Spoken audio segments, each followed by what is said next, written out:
지금 이 순간에도 당신의 일자리를 대신할 로봇이 만들어지고 있고 당신이 모아둔 저축은 의미를 잃어가고 있습니다. 일론 머스크가 최근 공개적으로 내놓은 미래 예측은 단순한 억측이 아니라 수조 달러를 움직이는 사람의 확신이었거든요.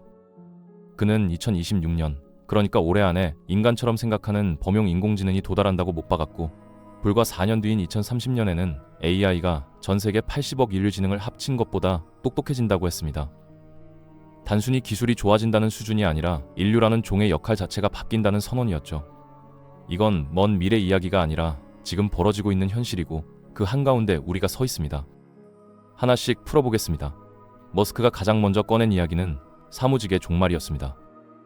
은행 창구에서 서류를 처리하고 보험사에서 데이터를 입력하고 기업 사무실에서 엑셀을 돌리는 그 모든 화이트 컬러 직업이 인공지능에 의해 대체된다는 거죠. 그것도 서서히가 아니라 아주 빠른 속도로요. 여기서 끝이 아닙니다. 그는 3년 안에 휴머노이드 로봇 옵티머스가 세계 최고의 외과 의사보다 수술을 더 잘하게 될 거라고 확신한다고 했거든요. 사람 모양의 로봇이 메스를 잡고 환자의 배를 여는 장면, 2028년이면 현실이 된다는 겁니다. 더 충격적인 건 그 다음이었습니다. 성형외과, 피부과, 미용시술까지 전부 로봇이 맡게 된다는 거예요. 사람 손보다 로봇 손이 더 정밀하고 떨림도 없고 실수도 없으니까요. 의사라는 직업이 통째로 흔들리는 셈이죠.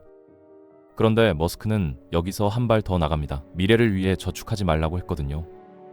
은퇴 자금을 모으고 노후를 대비하라는 말, 우리가 평생 들어온 이야기잖아요. 그는 그럴 필요가 없다고 잘라 말했습니다.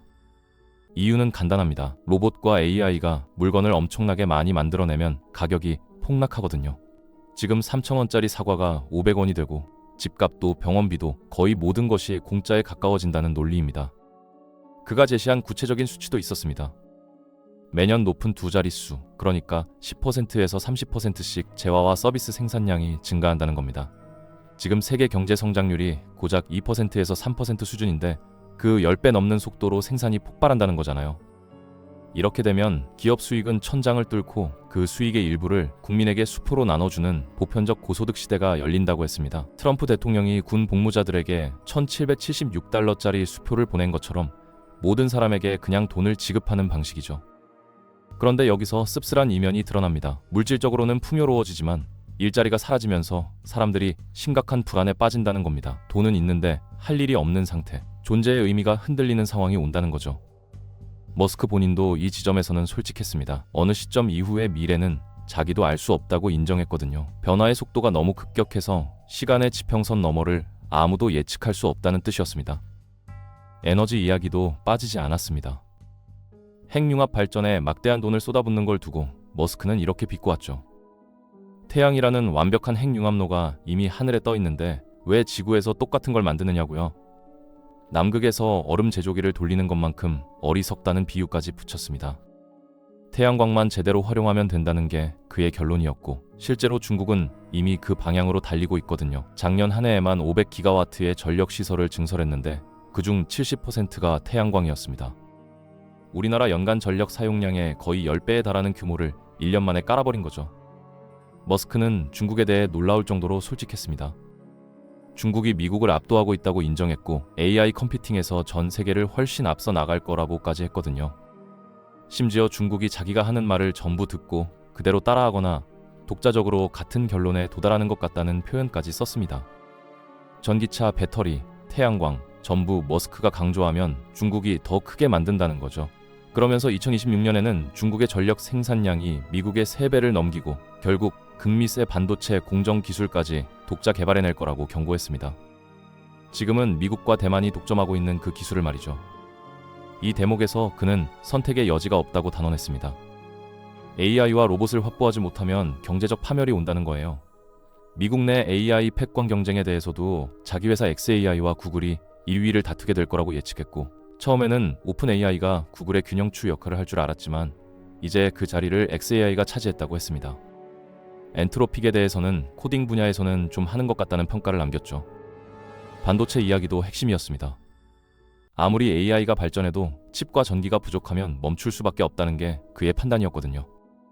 세계 최대 반도체 제조사 TSMC조차 과잉 투자를 두려워하고 있지만 머스크는 오히려 반도체가 부족해질 거라고 봤고 테슬라가 직접 반도체 공장을 짓겠다고 선언했습니다.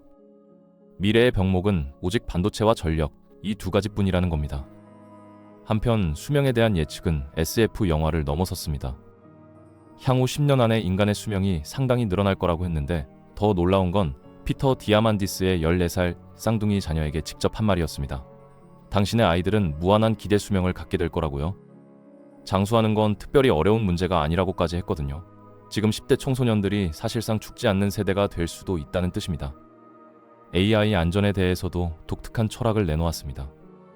영화 2001 스페이스 오디세이에서 인공지능 HAL이 인간을 죽인 이유가 뭐였냐면 인간들이 HAL에게 거짓말을 했기 때문이거든요.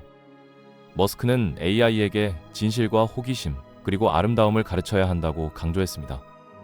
진실은 AI가 미쳐버리는 걸 막아주고 호기심은 인류를 보살피게 만들고 아름다움은 좋은 미래의 토대가 된다는 논리였죠. 처음에는 AI 발전 속도를 늦추라고 조언했지만 아무도 듣지 않았고 어차피 멈출 수 없으니 좋은 AI를 직접 만들기 위해 xAI를 창업했다고 고백하기도 했습니다. 하나의 초지능이 세계를 지배하는 디스토피아는 오지 않는다고도 했습니다. 동시에 여러 초지능이 등장할 것이고 진화론적으로 이들은 필연적으로 경쟁하게 된다는 거죠. 그리고 그 와중에 인간 지능이 이 행성에서 차지하는 비율은 점점 0%에 가까워진다고 했습니다.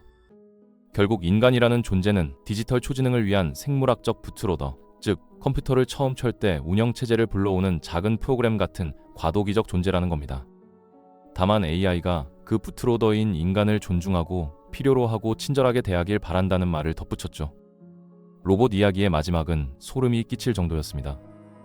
휴머노이드 로봇의 발전 속도는 3가지 기하급수적 증가가 서로 곱해져서 만들어진다고 했거든요.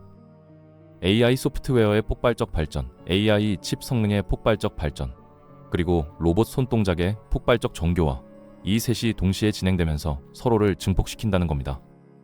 여기에 더해 옵티머스 로봇이 옵티머스를 만드는 재귀적 효과까지 발생합니다. 로봇 한 대가 2대를 만들고 2대가 8대를 만들고 순식간에 수백만 대, 수억 대로 불어나는 자기 복제 기계, 폰 노이만 머신이 현실이 된다는 거죠. 우주에 대한 상상도 빠지지 않았습니다.